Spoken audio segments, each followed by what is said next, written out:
Kitu kidogo cha kuninyima kweli, kitu kidogo hicho. Amna, sema si unajua mpenzi wangu bado mimi nasoma, alafu kingine babangu askari. Kwa hiyo naogopa nisikakuharibia maisha yako mpenzi wangu. Sasa maisha yangu sasa ulianzishaje mahusiano na mimi wakati babako mwenyewe mchumba tu ile Zuchu?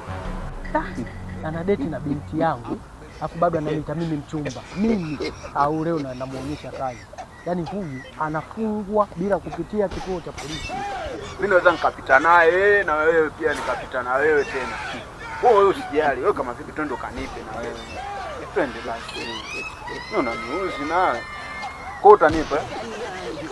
Mimi nishakwambia babako mwenyewe Zuchu. Wewe vipi mzee? Shenzi kabisa. Vipi mzee? Vipi? Safi? Vipi? Sina nini safi. Ngoja kwanza. Kwema lakini. Kwema. Bwana kamata tena. Hamna. Wako wapi nani?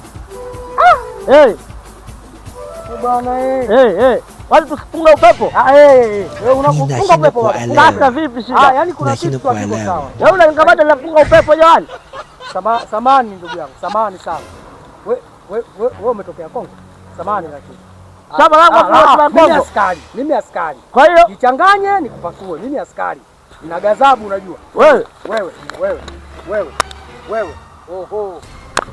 Ila wale ngoja. Dawa yao hii. Wewe sasa wachawi, dawa yao hii.